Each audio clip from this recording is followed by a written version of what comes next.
and welcome to Met Report's midweek update. I'm Jacqueline Bautista. And I'm Corral. Today is Tuesday, March 12, 2024. Let's get started. This past Saturday, the Adelante Community Development Program hosted a Latina convention at the Adams County Fairgrounds. This event provided a platform for networking, mentoring, and professional development for Latina entrepreneurs. Numerous guest speakers, Isabel Casillas Gomez, Dr. Yadira Caraveo, Lynn, Becca, Dr. Deborah, and more, shared their insights both in person and digitally. They covered a range of topics including their own experiences, local and global business health, mental health, sorority, and technology. One guest speaker shared her experience on overcoming doubts and excuses to initiate a business, emphasizing the importance of betting on oneself and moving past the victimhood mentality. The event aimed to inspire Latinas to prioritize themselves and to empower them with the confidence to pursue their goals. The Health Center of our area hosts a variety of cooking lessons for students once every month. The past Tuesday was one such class. That's right, Diana. Students learned how to cook a dish for themselves or even their friends or family. Our reporter Tyson Sintas covered the event and learned what these gatherings are all about. Let's take a look. Cooking with Purpose is held here once a month on the Aguirre campus. It not only teaches students how to cook healthier, but also on a budget. This month, students who attended the event learned how to make midwinter bean chili, a dish that contained a variety of vegetables like celery, onions, and carrots, as well as, of course, beans, specifically pinto and black beans. The chili not only had healthy ingredients, but it also had ingredients that were budget-friendly for students, such as off-brand vegetable oil and beans. Options like these are available in the food pantry, Rowdy's Corner. Students who come to these gatherings range in a variety of skill levels, some from just starting brand new to having some skills in other dishes. I'm living on my own for the first time in a while, so this cooking class is a good opportunity for me to learn some skills. Yeah, I'd say like something pretty new. I mean, I've experimented a little bit, but pretty much. Although she was not at the event Tuesday, the cookings are hosted by dietitian Natalie Novak, who is a registered dietitian at the health center. She worked on making these dishes healthy and budget-friendly. These events occur every last Tuesday of every month. The next gathering takes place March 26th. The next dish that will be made is homemade tortillas. For information on how to attend, signups are available in the MSU Denver's event calendar under the Cooking with Purpose tab. Over here at the Hospitality Learning Center, I'm Tyson Sintas with the Met Report. RTD is working on a full-depth reconstruction plan that may impact traffic and transportation for many, especially within the downtown loop. The project aims to improve safety and mobility, fix deteriorating transit infrastructure, and extend the life of transportation. The four-phase project will cost about $152 million. Phase 1 starts on May 28 of this year. The intersections of 15th and Stout, 17th and Stout, 15th and California, 17th and California, and Broadway and Wellington will be affected. RTD stated that they might have been working with the city and county of Denver to discuss possible street closures and to limit as many detour plans as possible. Not every intersection will be worked on at the very same time. Instead, they will work in a manner that accounts for impacts to street traffic. All D and H line trains will be routed to Denver Union Station, and the L line service will be suspended. Bus routes that operate along 15th and 17th streets may also be impacted during the project. On February 16th, the Alabama Supreme Court ruled that embryos created through IVF should be considered children. After multiple frozen IVF embryos were destroyed at an Alabama hospital, 3 couples sued the hospital for negligence and wrongful death of a minor. Originally, the case was dismissed. The couples appealed to the state Supreme Court, and the first verdict was overturned. The court proceeded to rule that the charge of wrongful death of a minor does apply. As a result of the decision, multiple IVF clinics have paused their treatments, and lawmakers have been scrambling to propose bills to protect IVF clinics so that treatments can resume. This past week in politics, we saw major stories. As we saw over a dozen states vote in the Democratic-Republican primaries. And although the winning candidates were all about foregone conclusion, there are still many complications for the upcoming election. Our reporters Noah Block and Alex Petrich teamed up to get the story. In either February or March of every presidential election year, there is a day known as Super Tuesday, on which the most states vote of any single day in the primaries of the two major parties. It's been going on since the 1980s at least, and while it varies quite a bit which states participate, it has become an enormously significant step on the road to the nomination. That's right. This past Tuesday, 16 states and territories voted in either the Republican primary, the Democratic primary, or in most cases both, including Colorado. We talked with Dr. Robert Preuss about what the results from Tuesday mean for the race to the White House going forward. No state wants to be left out of the influence of a presidential primary, right? All of them want a voice, they want attention, and they want the campaigns to visit them. And it gives a lot of momentum, almost exclusively determines who will be the nominee for each respective party.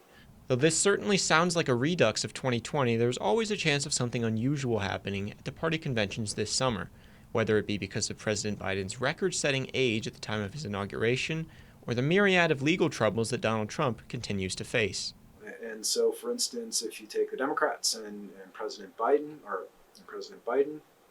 it is possible for him to withdraw at the national convention, release the delegates that were committed to him, and then they are able to determine and vote for a different candidate. That's probably not going to happen. And if it did, most likely President Biden would choose a successor, and those delegates that are committed to him would vote for that successor. But that said, that's really unlikely. I think when you look at the results overall, one part of that narrative is Biden not to respond, and he needs to worry about turnout in particular. I don't think he needs to worry about folks switching votes to Trump. But Trump needs to worry as well, and his worry is probably less about turnout. He's going to be able to turn out his base, but he needs to worry about where those Haley voters are going to go, and a lot of them potentially could be independents, particularly in some of these states that allowed independents to vote in the primaries. Traditionally, this election year State of the Union address is a listing of accomplishments, reaching out to independents, right, to make sure that they understand what those accomplishments are, how they benefit the country. Look at discussions about the economics, right? Look at discussions about the infrastructure bill. Look at discussions about progress being made on the domestic front. I think those are going to be the big messages, as well as perhaps some contrasting, right? Anticipation of the election. With issues of immigration, issues of gay rights, issues of abortion that may be part of that speech as well. Whatever the case, we will be there to keep you all updated on this historic competition from now until Election Day on November 5th. For the Met Report, I'm Alex Petrich. And I'm Noah Block. A statue in Denver City Park representing Martin Luther King Jr. was defaced last week in a possible hate crime. The large bronze plate bearing the famous words, "I have a dream," was stolen and vandalized on the afternoon of February 18th at the park. Days later, on February 27, Dr. King's plate was recovered and returned to the artist, Edward Dwight. Dwight stated that he will be continuing fundraising efforts to have more lighting and security in the spot where the monument is located. Now the Denver Police Department wants your help to find one of the two suspects who are responsible, Herman Duran. If you have any information on Duran's whereabouts, you can call Metro Denver Crime Stoppers at 720-913-7867. Let's hope they find those suspects soon, Diana. I know, yes, that statue means a lot to the community. Let's hope they will be able to rezone it as well soon. Well, we have more stories for you, so make sure to stick around after the break for politics.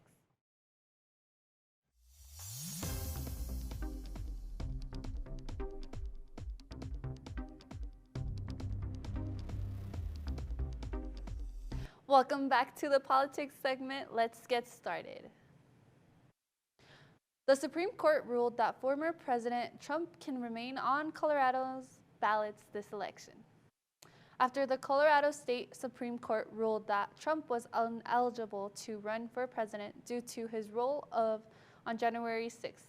The court claimed that, according to Section 3 of the 14th Amendment, Trump would no longer qualify to run for office because of his role in the breach at the Capitol Black in 2021. The Supreme Court came to an anonymous decision allowing Trump to remain on the Colorado ballot. The court concluded that Section 3 only allows states to disqualify someone from running for state office. The states cannot enforce Section 3 for federal offices. With the presidential election only 8 months away, it appears that Trump will not only remain on Colorado ballots, but ballots across the nation as the Republican nominee for 2024. A cohort of Indigenous advocates and MSU alumni have united to form a groundbreaking advocacy group, fulfilled by a deep state sense of responsibility to give back and empower others. Voice of the Land is a new Denver nonprofit seeking to harness the power of collaboration, innovation, and compassion to drive meaningful progress. Drawing upon their diverse backgrounds and expertise cultivated at MSU and University of Northern Colorado, this dynamic collective is primed to tackle pressing social, environment, and economic challenges head-on.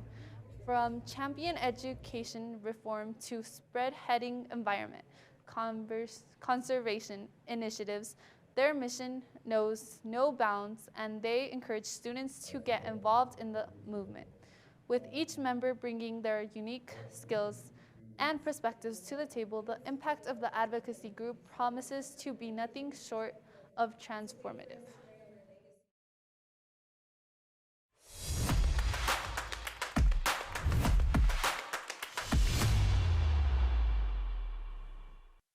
And now for Met Report Sports. Let's get started. The NCAA college basketball playoffs are just around the corner. Wrapping up the regular season, the Roadrunners hosted senior night to honor their graduating seniors. On Friday, the Lady Roadrunners took down Fort Lewis 62-59, and Saturday finished up their season with 62-88 loss to Adams State, led by their senior guard, Touchjane Bonds. Bonds, who ranks 8th in franchise history in steals, dropped 10 in her final game as a Roadrunner and fought to the finish. Showcasing through leadership to the court, MSU Denver women's basketball closed out their season at home this weekend, but remain optimistic for their future. In the men's bracket, the Roadrunners fell 94-91 in a tight match against Fort Lewis, but ultimately bounced back the following night in a hard-fought 97-90 win against State, honoring their 4 senior athletes, Camden Smithburg, Jay Chrisman, Luke Jones, and of course, Mario Lacey Jr., who received yet another RMAC Defensive Player of the Week honor while reaching a milestone of 1,000 career rebounds.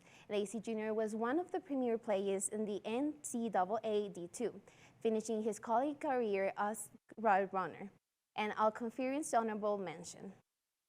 Last Sunday, University of Iowa Point Award Caitlin Clark made NCAA history, breaking all-time division the scoring record in both men's and women's basketball.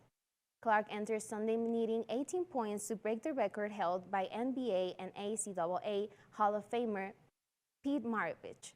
And after a hard-fought victory against second-ranked Ohio State, she emerged on the top college basketball world, finishing with 35 points, 9 assists, and 6 rebounds. With Iowa positioning for a tournament round, Clark's impressive scoring streak isn't finished, nor is her basketball career, as she declared for the WNBA draft last night, showing that much of her legacy is just to be greeted. Well, this is all we have for today. Make sure to stay up to date with our most recent stories on the Met Report YouTube channel. Thank you all so much for watching the Met Report's first ever midweek update. Until next time, have a good rest of your week.